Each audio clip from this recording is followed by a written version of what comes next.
Var, hörmətli izləyicilər, hər birinizi salamlayıram.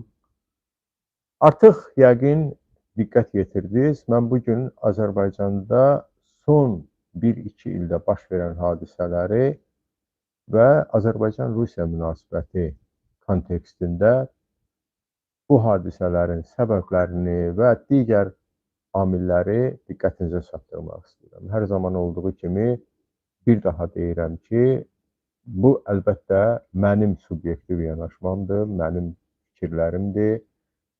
Mən onların mütləq həqiqət olduğuna zərrə qədər də iddialı deyiləm.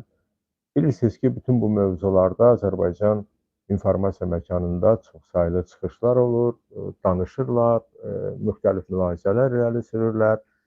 Onların bir çoxu həqiqətə yaxındır, bir çoxu uydurmadır, bir çoxu uydurmadan bir qədər də o yana keçir, amma ortada həqiqət yoxdur.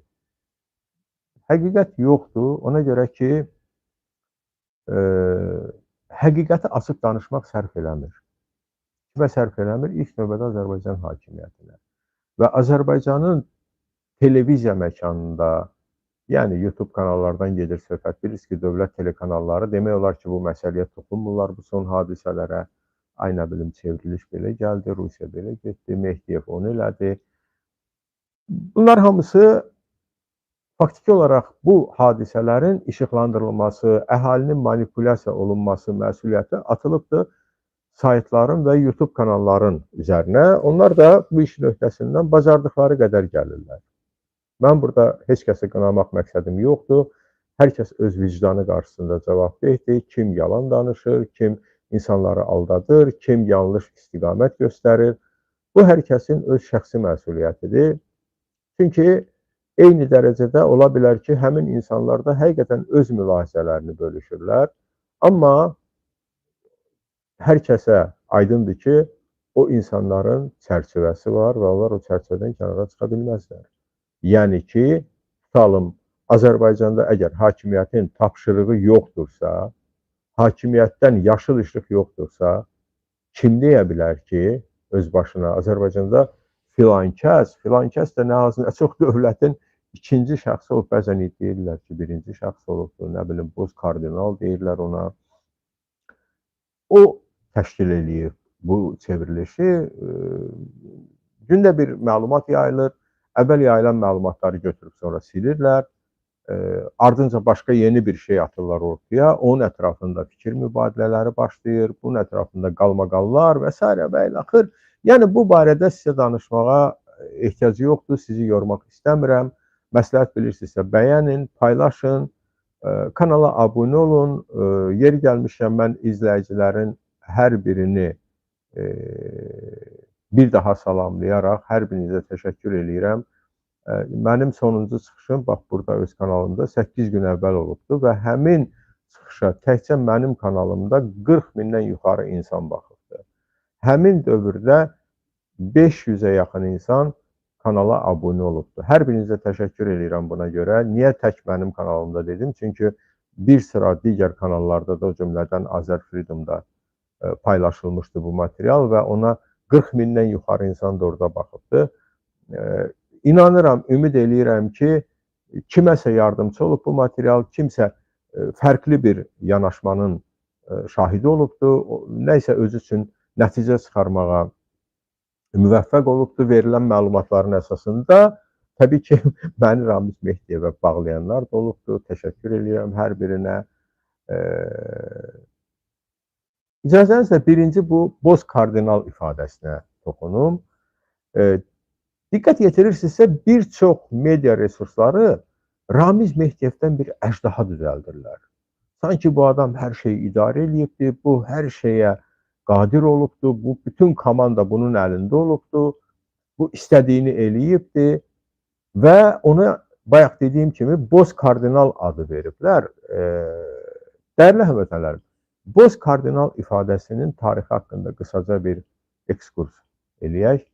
Boz kardinal ifadəsi 17-ci əsrin əvvəllərində Fransada meydana gəlib və o zaman kardinal Richelieu-ni boz kardinal adlandırırdılar. kardinal bilirsiniz ki, Vatikanın, kilsənin verdiyi yüksək dini tituldur və Reşeliye bu titulu 22 yaşında alıbdır.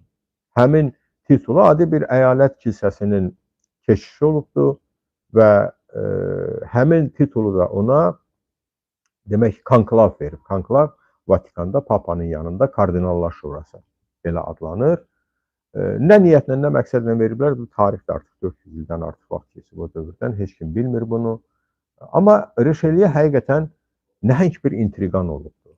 Korrupsioner olubdur, varlanıb, zənginləşib, onun atası vaxtı ilə dövlət məmuru olubdur və Fransa kralı öldükdən sonra onun gənc oğlu, hansı ki taxt tacı sahib olub, 12 ya 13 yaşı olubdur, onunla anasının arasında uzun illər intriqa yaratmağa nail olub həmin Reşeliye. Amma bütün bu çirkin əməllərinə baxmayaraq, Reşeliye faktiki olaraq müasir Fransız imperiyasının yaradıcısı sayılır, qurucusu sayılır.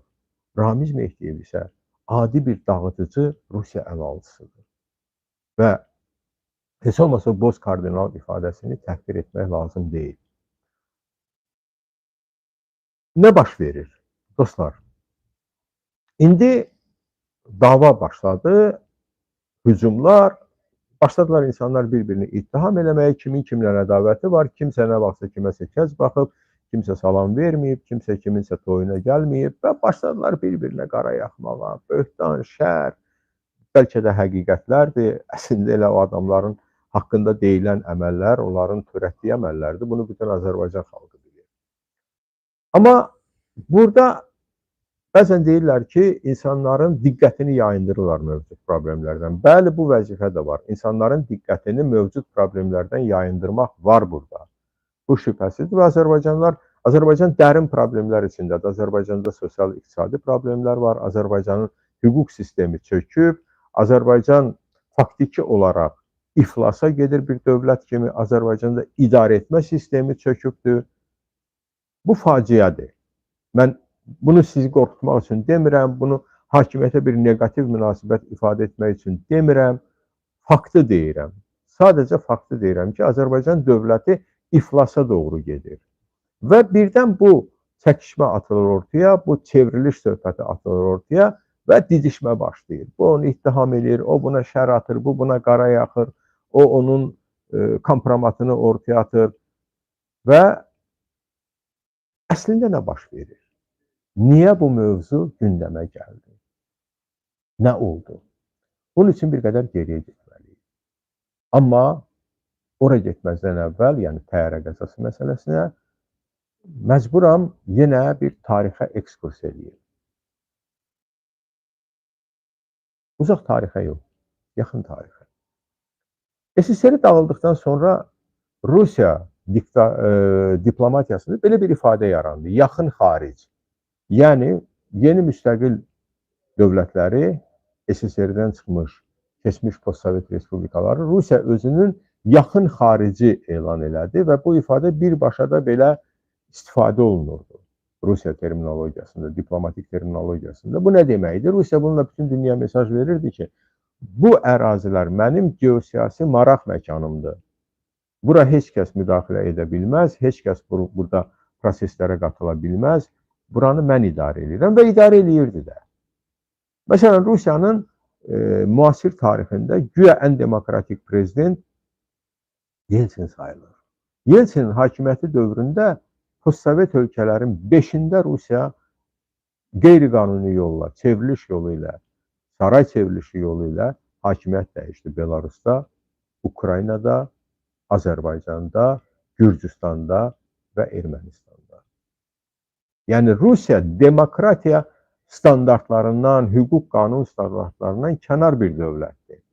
Və əlbəttə ki, bütün hakimiyyətlərdə, o cümlədən də Əbülfəz Elçibəyin rəhbərlik elədiyi bir illik xalq cəbhəsi hakimiyyətində də təbii ki, Rusiyanın adamları var idi. Dünən kanalların birində çıxış eləyən Elçibəy hökumətinin əvvəl administrasiya rəhbəri, ondan sonra baş nazir olmuş Pənah Hüseyn də etiraf elədi ki, bəli, olubdur, Rusiyanın adamları orada da olubdur. Amma Rusiya bütün bu respublikaları, keçmiş Sovet respublikalarını müəyyən təsir vasitələri ilə öz nəzarət dairəsində saxlayırdı. Necə? Etnik ərazi konfliktləri vasitəsilə. Qarabağ münaqişəsini yaratmaqla Rusiya həm Ermənistanı, həm Azərbaycanı özünə bağladı. Gürcüstanda iki konflikt yaratmaqla Gürcüstanı faktiki olaraq öz əsrinə çevirdi. Moldovada, Ukraynada bunu ilkin mərhələdə eləyə bilməmişdi, gəldi, artıq bu Putin dövründə baş verdi. Mərkəzi Asiyada bunu etməyə ehtiyac yox idi. Çünki Rusiyanın orada həqiqətən çox etibarlı vassalları oturmuşdu hakimiyyətdə və Azərbaycan-Rusiya münasibətləri daim bax bu kontekstdə inkişaf eləyibdi. Azərbaycan hətta xarici siyasətində atdığı addımları belə Rusiya ilə razılaşdırırdı. Bu həqiqətdir. Məcbur olurdu, başqa yolu yox idi, bu başqa söhbətdir. Mən ona bu dəqiqə qiymət vermək istəmirəm.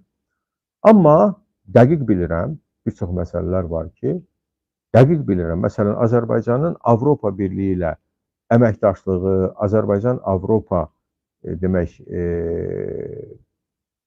inteqrasiyası məsələsi məhz Rusiyanın razılığı olmadığından həmin o iki tərəfli əməkdaşlıq haqqında müqavilə imzalanmadı Avropa Birliyi ilə. Və o zaman Azərbaycan prezidentinin xarici siyasət üzrə köməkçisi olan və eyni zamanda prezident administrasiyasında xarici siyasət şöbəsinin müdiri olan Novruz Məmmədov Avropa ölkələri səfirlərinə açıq şəkildə demişdi ki, biz o müqavilənin layihəsini göndərmişik Moskvaya ki, Moskvada dəyərləndirsinlər. Yəni, Azərbaycanın hətta xarici siyasətinlə bağlı bütün qərarlar Moskvada qəbul olunurdu. Əksər qərarlar, yaxşı, ədalət naminə belə deyək. Bu mexanizm sındı. Nə zaman sındı? Qarabağ torpaqları, Azərbaycanın torpaqları işğaldan azad olunduqdan və Azərbaycan öz ərazisinə nəzarəti bərpa etdikdən sonra. Dostlar, bu nə vətənpərvərlik deyil, bu nə pafos deyil. Azərbaycan dövlətinin, dövlətçiliyinin tarixində torpaqların işğaldan azad olunması Azərbaycan xalqının, Azərbaycan dövlətinin ən böyük uğurudur.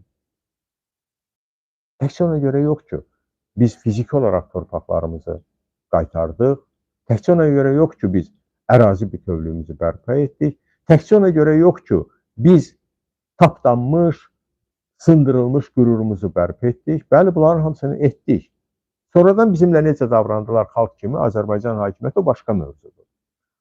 Amma ən başlıcası Azərbaycan dövləti ona qarşı qurulmuş bu tələni sındırdı, heç elədi. Və buradan Azərbaycanın siyasətində deyək ki, bir daha müstəqil fəaliyyət mərhələsi başladı. Bu da həqiqətdir.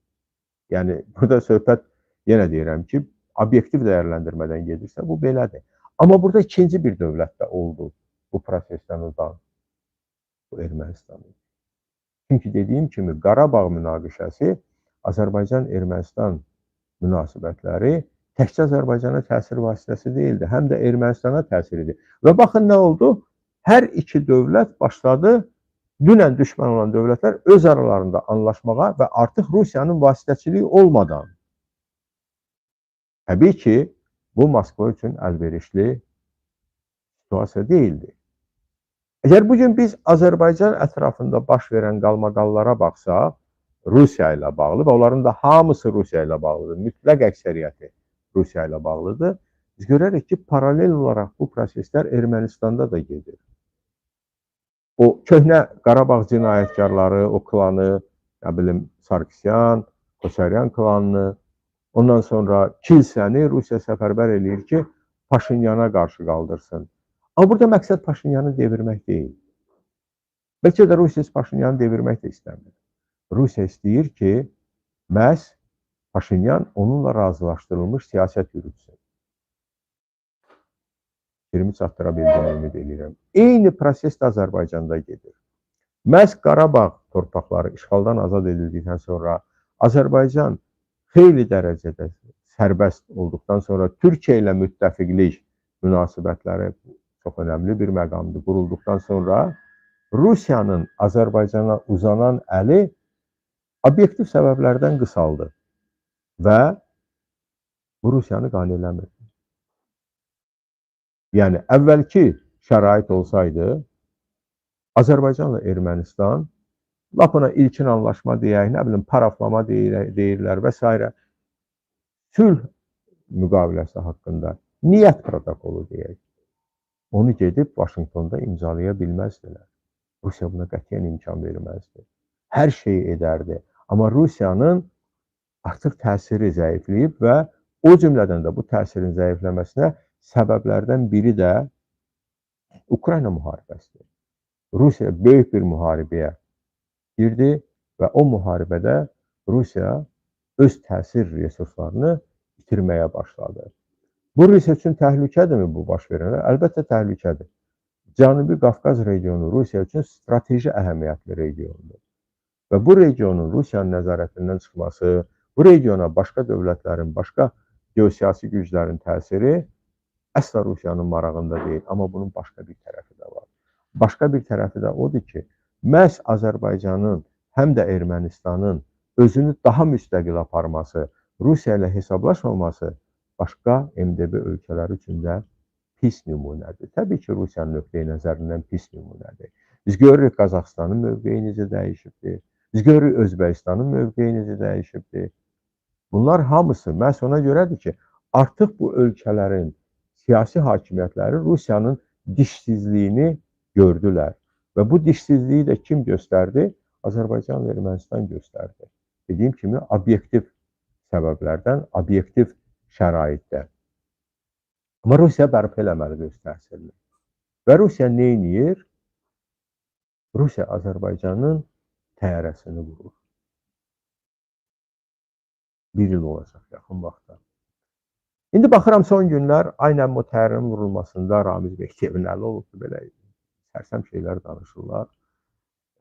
Artıq ona gəlib çıxıblar ki, güya Rusiya İlham Əliyevin təyyarəsini vurmaq istəyirmiş. Bilirsiniz, həmin dövrdə İlham Əliyevin təyyarəsi də hava məkanında olub Rusiyanın, amma tamam başqa istiqamətdə Sankt-Peterburqa uçurdu.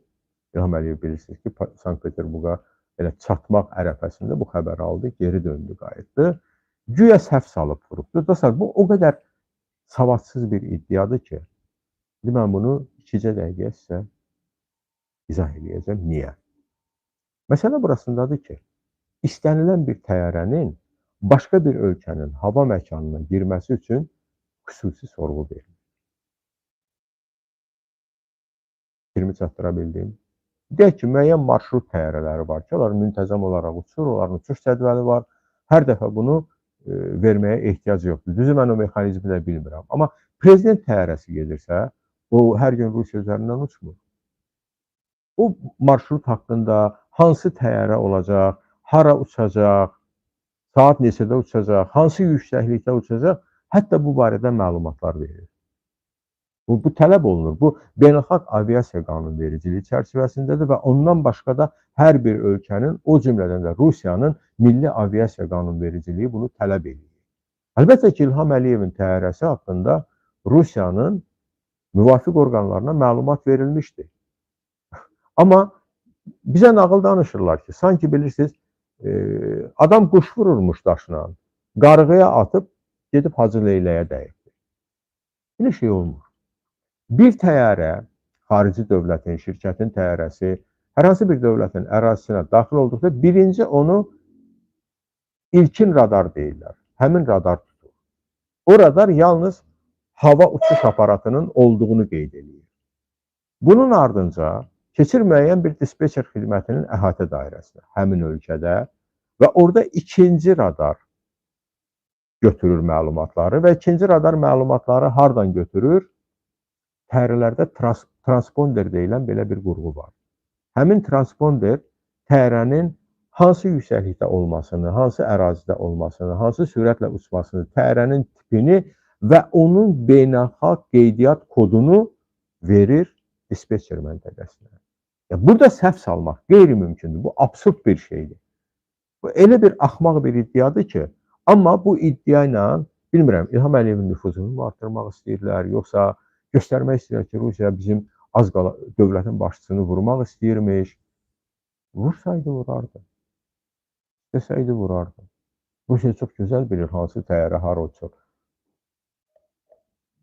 Grozno hava məkanında vurulan təyyarə Embraer 190 təyyarəsi idi. Həm ruslar kördülər, görmürlər. Öz cihazlarında bunu, həmin o transponderdən alınan məlumatı. İlham Əliyev isə 4 təyyarədən istifadə edir xarici səfərlər zamanı. Bunlardan biri ikisi Airbus'dur. Airbus 320 və Airbus 340.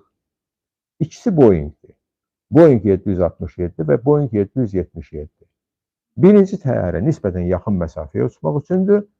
Növbəti 3 təyyarə isə adətən uzaq məsafəyə.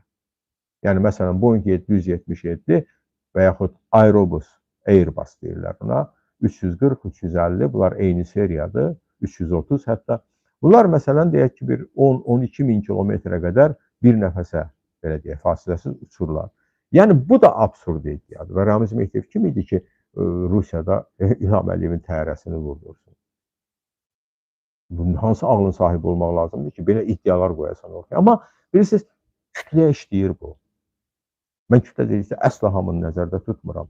Yalana inanmağa öyrənmiş, yalanı həzm eləyən, cahil kütlə bütün ölkələrdə var. Amerikada nə qədərdir belələr? Avropada nə qədərdir? İnanın, Amerikada elə kütlə Azərbaycandakından çoxdur. Trump'ın yalanlarına inananlar var ki, o yalanlar artıq gülünç səviyyəsindədir. Gəldi dövlət çevriliş söhbəti çıxdı ortaya. Yəni, bu təyyarə məsələsini özümüz üçün həll elədik. Anlaşdıq ki, bu absurd bir şeydir. Belə bir şey qeyri-mümkündür. Vursaydılar, vurardılar. Rusiya o qədər cinayətkar bir dövlətdir ki, Rusiya bəyəm Polşanın prezidentinin bütün hökumət nümayəndələri ilə birlikdə Belarusya üzərində, daha doğrusu Belarusya yox, Bryansk üzərində vurmadı. Vurdular əlbəttə. Əgər o təyyarəni vursaydılar, düşünsəydilər ki, bu İlham Əliyevin təyyarəsidir, onu heç vaxt Qazaxstana yollamazdılar. Elə Rusiyanın hava məkanında, Rusiyanın ərazisində bir zərbə də vurub məhv eləyərdilər. Hətta qırıcı qaldırıb vurardılar. Rusiya belə dövlətdir. İndi Rusiya təsirini Azərbaycana yaya bilmir. Əvvəlki səviyyə qaldıra bilmir. Çünki dediyim kimi çox vacib təsir vasitəsi olan ərazilərin işğal altında olması aradan qaldırılır. Hə, iqtisadi əlaqələr var. Bilirsiniz, pul məsələsində çox gözəl bir-birindən dil tapırlar. Bu da Rusiyanın neftini də satırlar. İndi götürdülər, yazdılar Adnan Əhmədzadənin ayağına. Adnan Əhmədzadə kimdir? Bunlar hamısı alətlərdir. Ramiz Mehdiyev Rusiyanın adi bir alətidir. Rusiya nəyin üstündə Azərbaycanla dava aparır? Bax, əsas sual budur.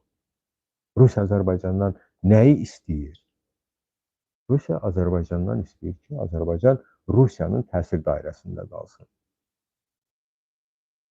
Amma Azərbaycan, elə Ermənistan da artıq Gürcüstan deyil. Diqqət yetirin Gürcüstana dostlar. Gürcüstanın iki işğal altında olan, faktiki işğal altında olan və Rusiya tərəfindən müstəqil kimi tanınmış qondarma separatçı dövlət var ərazisində. Cənubi Osetiya və Abxaziya. Və bugünkü Gürcüstan hökuməti Rusiyanın buyruq quludur.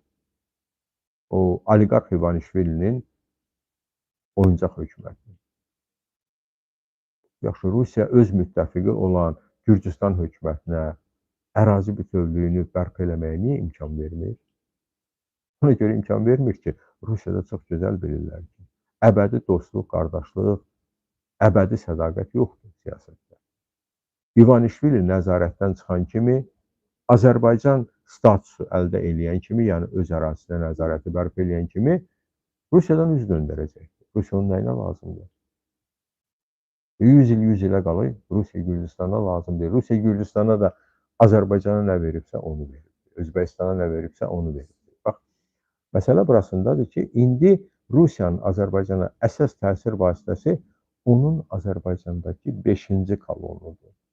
Bunu mən illərdir deyirəm. İndi bilirsiniz, bəzən baxıram belə, özümdən şübhələnməyə başlayıram. Efirlərə çıxan hər kəs deyir ki, mən Ramiz Mehdiyev haqqında illərlə demişəm. Bilmirəm nə deyiblər. Bəlkə də deyiblər, tərif deyiblər, mədhiyə deyiblər. Amma çox az saylı adamlar Ramiz Mehdiyev vəzifədə olduğu dövrdə onun haqqında tənqidi fikirlər deyiblər. Amma dediyimiz kimi Ramiz Mehdiyev bir alətdir. İndi Rusiya çalışır həmin alət vasitəsilə, Ramiz Mehdiyev tək fiqur deyil, böyük bir, nəhəng bir şəbəkədir və çalışır onun o şəbəkənin əli ilə öz təsirini gücləndirsin. Bu da nədən ibarətdir? Azərbaycan hakimiyyətinin ən müxtəlif qurumlarında yer tutmuş, zəbt eləmiş o qurumları 5-ci kolonun ya olan qopan gücünü qoruyub saxlasın, ya da onun əhatə dairəsini genişləndirsin. Təbii ki, İlham Əliyev buna yol vermir. Niyə yol vermir? Çünki o təzəcə Rusiyanın əsarətindən çıxıb, vassallığından, yox, mən düz demədim, çıxmayıb, çıxmağa çalışır. Və burada diqqət yetirin, əvvəlcə Ramiz Mehdiyevə bir cinayət işi açmışlar, ya maliyyə cinayətlərindən bağlı. Dekabr ayının 1-də baş prokuror olduğunu xəyal eləyən həmin o Kamran Əliyev şəxsən özü jurnalistlər qarşısına çıxıb demişdi ki, akademiyadakı 2020-2023-cü illərə dair maliyyə fəaliyyəti ilə bağlı yoxlama aparılıb, korrupsiya faktları aşkarlanıb, mənimsəmə aşkarlanıb və s. Və birdən İlham Əliyev ayın 8-i 9-u demək düşənbədə Putinlə görüşür, oradan gəlir, ziddiyyətli məlumat. Yəni bu barədə keçən dəfə danışmışam, sizi yormaq istəmirəm. Bakı ilə Moskva arasında nə gedir? Alver gedir. İndi biz bilmirik Moskvanın Azərbaycana təsiri nə qədərdir? Yəni həmin o 5-ci kolonun şəbəkəsi nə boydadır? Moskva onu ya qoruyub saxlamağa dediyim kimi çalışır, ya da genişləndirməyə. Bakı isə onu zəiflətməyə çalışır. Bu artıq siyasi alverdir. Bu iqtisadi alver deyil. Bu həm də geosiyasi alverdir. Çünki bölgə, o cümlədən də Azərbaycan, özəlliklə də Azərbaycan, Rusiyanın strateji maraqları üçün, Şimal-Cənub dəhlizi üçün, Rusiyanın yaxın şərqə çıxışı üçün ən əlverişli və yeganə əlverişli regiondur. Xəzər. Bilirsiniz ki, Azərbaycan bugün iki böyük layihədən, qlobal layihədən birini seçmək imkanına malikdir. Əslində bu bizim vəziyyətimizi bir qədər də qəlizləşdirir. Ona görə də Rusiya çalışır burada öz yerini dəyişsin, öz, belə deyək, təsirini dəyişsin. Yerini o mənada ki, yenə aparıcı bir gücə çevrilsin. Çünki Azərbaycana təsirini tam yaymadan, o cümlədən də Ermənistana, bax, bu məqsədlərə nail olmaq, yaxın şərqə çıxmaq mümkün deyil. Yaxın şərqə çıxmayan, yaxın şərq prosesində iştirak eləməyən qlobal güc deyil. Bu tarixin, siyasətin əlifbasıdır. Və Rusiya indi çalışır, bax, buna nail olsun. Azərbaycanda isə gedirlər deməli İlham Əliyev Putinlə görüşə. Putin orada nəsə deyir. İlham Əliyev başa düşür ki, Rusiya daxildən indi təsir etməyə başlayacaqdır. Onun Azərbaycana qarşı media kampaniyası effektiv olmadı. Nə bilim, o diasporadakı cinayətkar dəstələri zərərsizləşdirməsi. Əslində onlar Rusiyaya heç mane olmurdular. O dəstələr, onlar hamısı Rusiyadakı Azərbaycanlılara qan uddurublar illər boyu. Onların sərvətini talayıblar, onları öldürüblər. Amma Rusiya buna göz yumurdu. Amma Rusiya eyni zamanda bilir ki, onlar Azərbaycan hakimiyyətinə də bağlıdır. Onların üzərinə getməsi bir qədər bir belə ajotaj yaratdı, qalmaqal yaratdı, amma bu da səngidi, keçdi, getdi. Bəziləri qaçdı, gəldi, imkan verirlər qaçıb gəlsin Azərbaycana. Bəzilərini tutub atdılar içəri.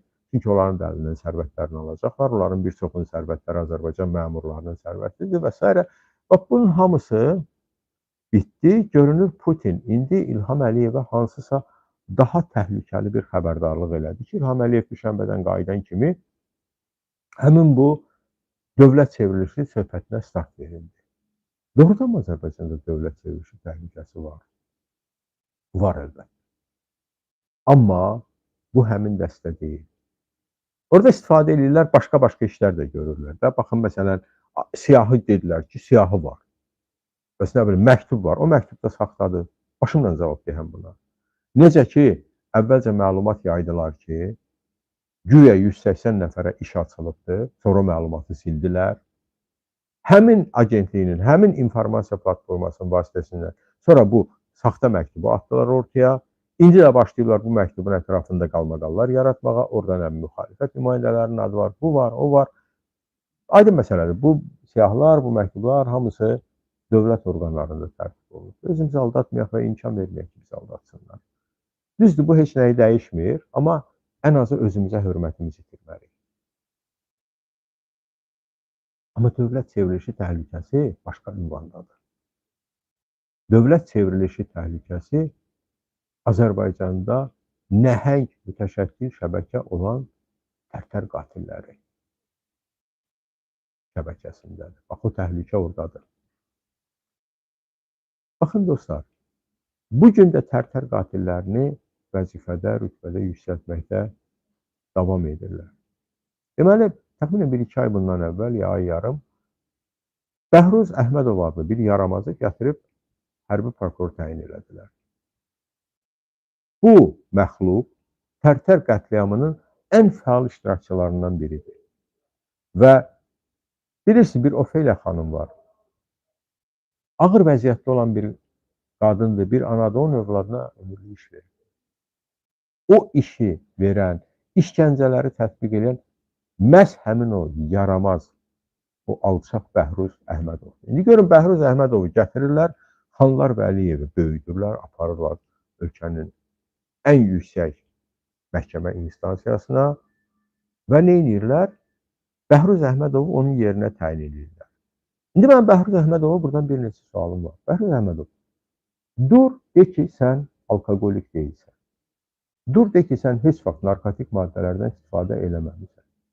Məsələn, dur, de görək, sən yaramaz, yararsız, peşəkarlığı aşağı səviyyədə olan bir adam necə ölkənin hərbi prokuroru təyin olundu?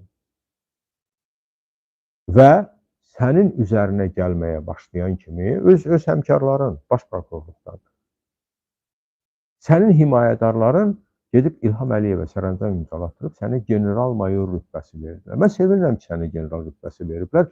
Çünki Azərbaycanda 1, 2, 3 general sadalamaq olar ki, onlara general demək olar. Azərbaycanda general sözü artıq cinayətkar, yaramaz, oğru, qatil, işgəncə verən, nə bilim, korrupsioner, narkobaron, bax, bu ifadələrlə assosiasiya olunur. Bəli, çünki Azərbaycanın əksər generalları belədir.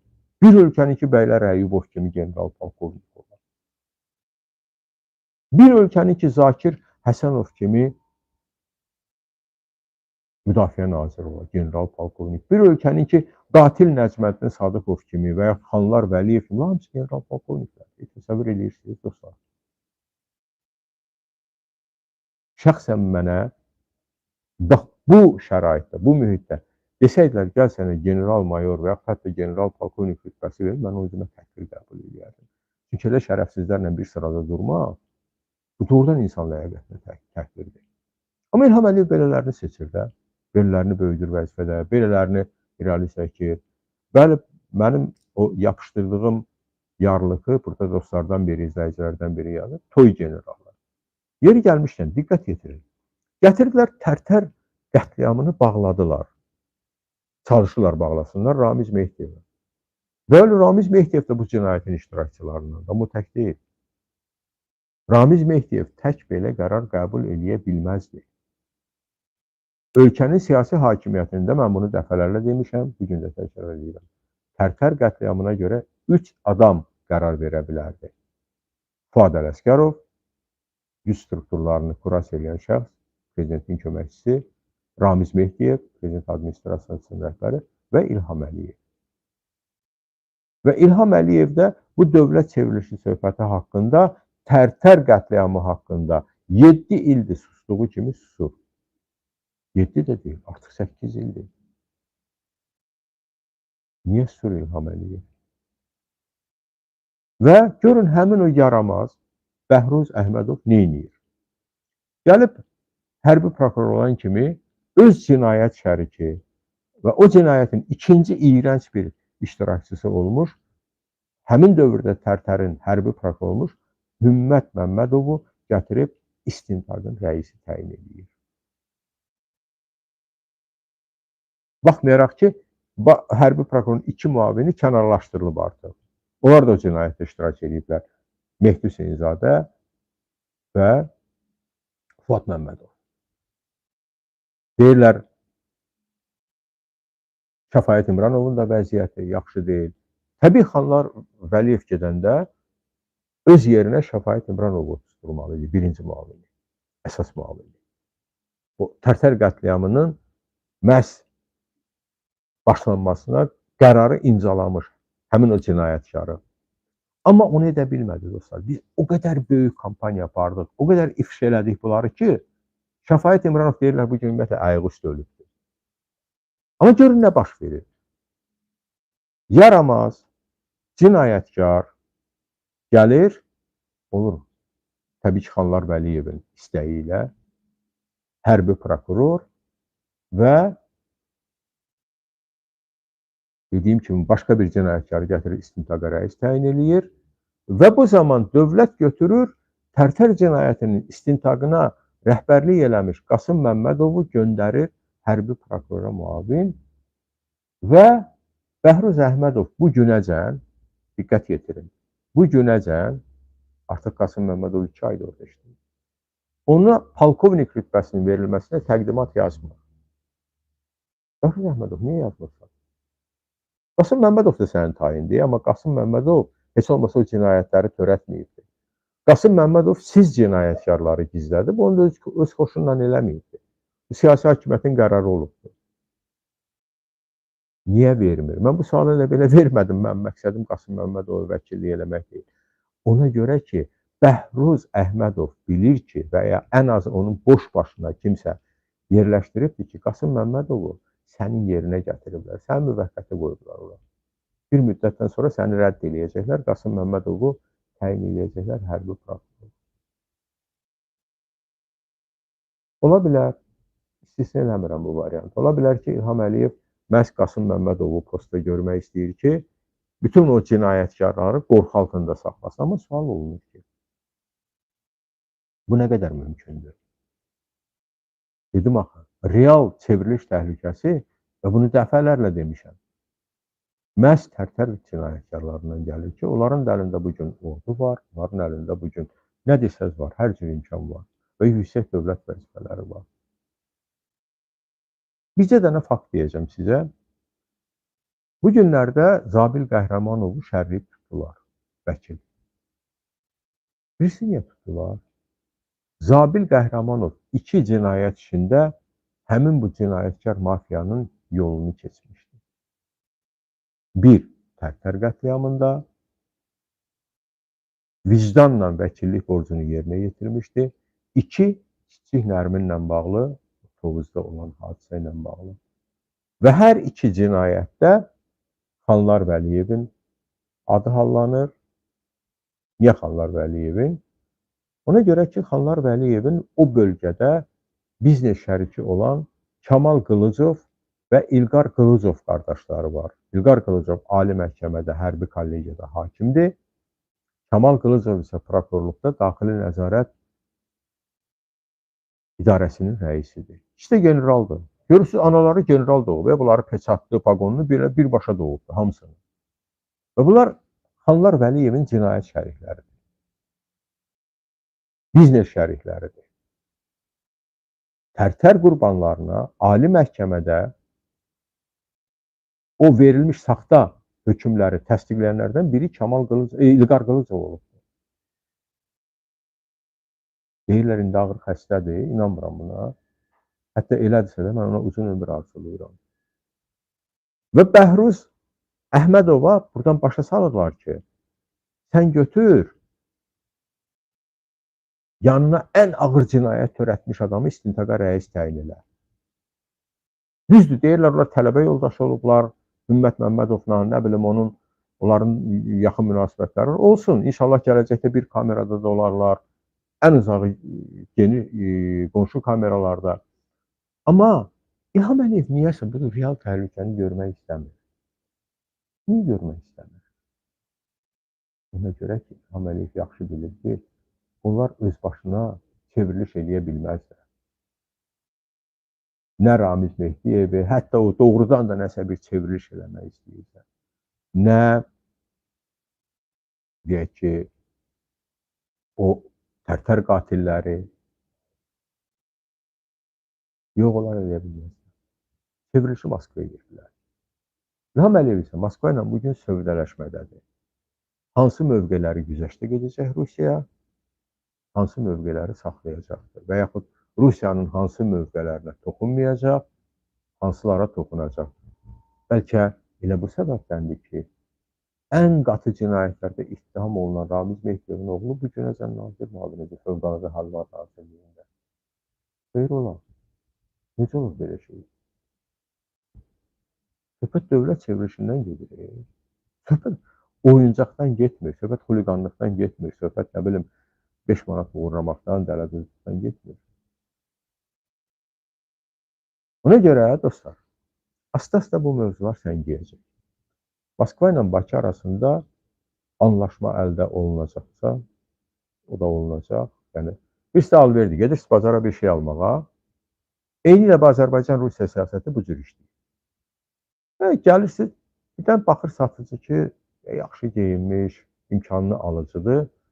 3 manatlıq malı bizim dostlardan birinə bu misalı gətirirdim. İstəyir 5 manata sırısın. Deyir 5 manat, amma alıcı da üzr istəyirəm bu ifadəmə görə çox-çox hamınızdan lox deyil. O da bilir ki, bunun qiyməti 3 manatdır. Deyir, nə danışsan, manat yarımlıq malı mənə 3 manata sığmaq istəyirsən. Alver gedir. 3 manata satanda tərəflər qalır ortaq məxrəcdə. Yəni, aldım qoz, satdım qoz, əvvəlki vəziyyətdə. Yəni, 3 manat idi qiyməti, 3 manat da verdi, aldı, o da 3 manata satdı. 2 manat 50 qəpiyə satılanda alıcıdır. 3 manat 50 qəpiyə satılanda satıcıdır. Bax, indi belə bir alver gedir. Rusiyanın hansı mövqeləri Azərbaycanda saxlanılacaq? Aydın məsələdir ki, ilk növbədə hədəf alınan parlamentdir. Ona görə ortaya bir referendum söhbəti atıblar. Parlamentin buraxılması söhbətini artırılır. Parlament Azərbaycanda ən oyuncaq qurumdur. Ən belə biabırçı bir qurumdur. Və məhz bugün o parlamentdə yer almaq istəyənlər özlərinə əl qatıblar. Nə şər desəz danışırlar. Böhtan, belə dayanmaq söhbəti yoxdur. Real təhlükə isə, bir daha deyirəm, birdən Rusiya bir gün Putin oyandı və qərar verdi ki, bəs bu İlham Əliyevin nazına çox oynadın. Komanda verin, çevriliş başlasın.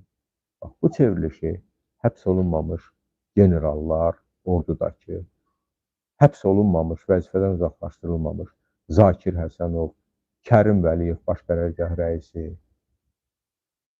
ondan sonra Hikmət Həsənov, Mais Bərxudarov və onların cinayətkar şəbəkəsi bunlar real təhlükə mənbəyidir.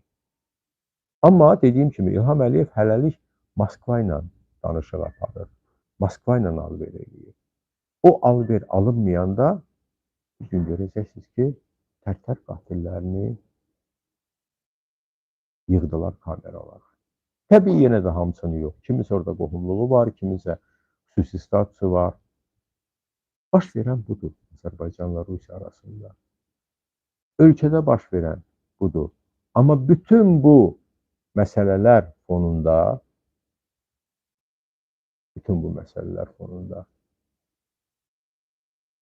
Azərbaycan problemlər içində boğulur.